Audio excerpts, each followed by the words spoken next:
জামালপুর সদর উপজেলায় পুরনো ব্যাটারি পোড়ানো কারখানার বিষাক্ত অ্যাসিড ও রাসায়নিক বর্জ্য ছড়িয়ে পড়ায় অ্যাসিড মিশ্রিত ঘাস ও পানি খেয়ে 17টি গরু মারা গেছে। আশঙ্কাজনক অবস্থায় চিকিৎসাধীন রয়েছে আরও কয়েকটি গরু। ঘটনার পর এলাকার একটি চক্রের সহায়তায় অবৈধ কারখানার মালামাল নিয়ে পালিয়ে যায় মালিকপক্ষ। এই ঘটনার পর কারখানার 18 জন শ্রমিককে পুলিশ হেফাজতে নেওয়া হয়েছে। আর কারখানার 3 মালিকের বিরুদ্ধে মামলা দিয়ে তদন্ত শুরু করেছে পরিবেশ অধিদপ্তর। আনসারি সুমনের তথ্য ছবিতে প্রতিবেদন। জামালপুর সদর উপজেলার মির্জাপুর গ্রামে গত 4 দিন আগে একে একে মারা গেছে 17টি গরু, আর অসুস্থ হয়ে চিকিৎসাধীন আছে আরো কয়েকটি। এই ঘটনার পর থেকে শোক বইছে গ্রামের কৃষক পরিবারগুলোতে। এলাকাবাসীর অভিযোগ, গ্রামের আনোয়ার হোসেন আপেল ও লিখনের নেতৃত্বে ডিগ্রিরচর এলাকায় অবৈধভাবে পুরনো ব্যাটারি পোড়ানোর একটি কারখানা পরিচালিত হচ্ছিল। সেখান থেকে বের হওয়া বিষাক্ত ধোঁয়া, সীসা, অ্যাসিড ও রাসায়নিক বর্জ্য আশেপাশের কৃষিজমি ও পানির উৎসে মিশে যায়, আর সেই জমির ঘাস ও পানি খেয়ে অসুস্থ হয়ে পড়ে গরুগুলো। এরপর একে একে 17টি গরু মারা যায়। গরু চড়াইতো কৃষকরা, ওখানে ওই পানি খায়া ওই আবহাওয়ার কারণে আমার এলাকার প্রথম দিন 6টা গরু মারা গেছে। 6টা গরু মারা গেছে, তারপরে আরো 9টা গরু মারা গেছে। আমরা দূর থেকে দেখছি, মানে ওখানে কি তাও বুঝি নেই। হঠাৎ করে মানুষের জানা গেল, জানার পরে কি করলো, ওরা রাতে রাতে এরা কারখানা ব্যাঙ্গা নিয়ে চলে গেল। গ্রামের বেশিরভাগ কৃষকের আয়ের উৎস ছিল এই গরুগুলো। এমন একটি ঘটনায় বিপাকে পড়েছেন তারা।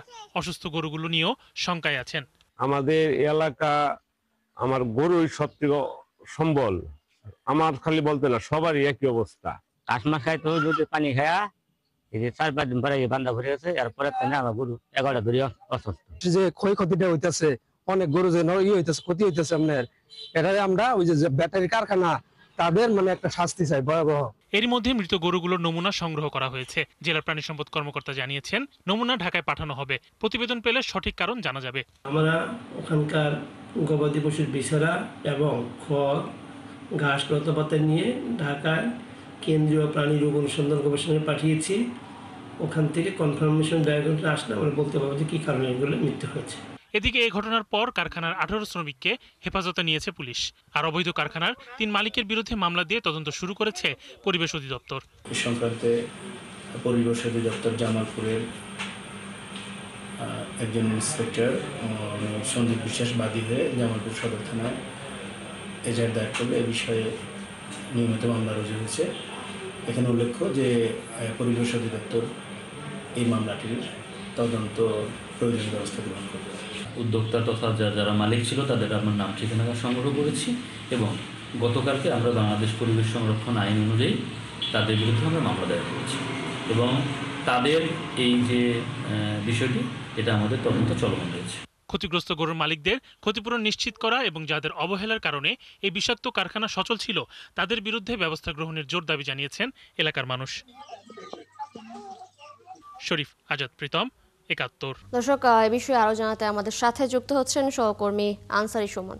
সুমন, ক্ষতিগ্রস্ত গরুর মালিকদের কোনো ক্ষতিপূরণ দেয়া হয়েছে কিনা, এবং আরেকটি বিষয় জানাবেন, অবৈধ কারখানার মালিকদের গ্রেপ্তারের অভিযানের অগ্রগতি কতদূর?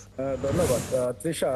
মূলত এই অবৈধ যে ব্যাটারি কারখানাটি, সেটি স্থানীয় মির্জাপুর গ্রামের আপেল এবং একজন শেরপুরের এবং একজন বগুড়ার, এই 3 জেলার 3 জন মালিক মূলত নদীর পাড়ে, যেটি পুরাতন ব্রহ্মপুত্র এবং একটি গ্রামের একেবারেই পাশে, যেটি সাধারণত মানুষের চোখে পড়বে না, সেরকম একটি জায়গায় এই অবৈধ কারখানাটি গড়ে তোলেন।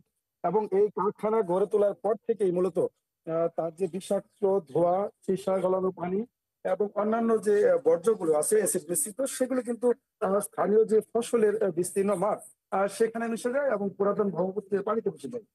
কারণ ওই এলাকার সমস্ত মানুষই তাদের গরু লালন পালনের জন্য তারা প্রাকৃতিক ঘাসের উপর নির্ভরশীল। তারা সেই মাঠে ঘাস খায় এবং সেই গরুগুলোকে আবার ব্রহ্মপুত্র নদীতে পানি খাওয়ানো হয়েছে। ঘাস খেয়ে এবং পানি পান করার পর থেকে মূলত গরুগুলো অসুস্থ হতে শুরু করে এবং প্রথম দিকে 5টি গরু মারা যায়।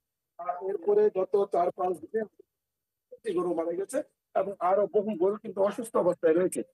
স্থানীয় প্রাণী সম্পদ বিভাগ অসুস্থ গরুদের যেমন যদিও এই অবস্থায় চলতে থাকলে আরো বহু গরু মারা যাওয়ার সম্ভাবনা রয়েছে। তবে স্থানীয় লোকজন যেটি বলছেন, তারা কোনো কিছু বুঝে ওঠার আগেই তাদের গরু মরতে শুরু করেন, এবং তারা চিকিৎসা নেওয়ার পরেও কিন্তু অনেকগুলো গরু মারা গিয়েছে এবং বর্তমানে চিকিৎসাধীন অবস্থায় বহু গরু রয়েছে। তারা যেটি বলছেন আরো বেশ কিছু গরু মারা যেতে পারে। এছাড়াও এই বিষাক্ত ধোঁয়া, সীসা এবং অ্যাসিড মিশ্রিত যে পরিবেশের যে ক্ষতি হয়েছে সেটির প্রভাব মানব দেহ পড়বে। যদিও প্রশাসনের পক্ষ থেকে বলা হচ্ছে যে তারা এই যারা এই অবৈধ কারখানাটি গড়ে তুলেছিল। সুমন, ধন্যবাদ আপনাকে যুক্ত হবার জন্য। দর্শক, জামালপুর থেকে যুক্ত ছিলেন সহকর্মী আনসারি সুমন। তিনি জানাচ্ছিলেন কারখানার বিষাক্ত অ্যাসিড ও রাসায়নিক বর্জ্য ছড়িয়ে পড়ায় 17টি গরু মারা গেছে।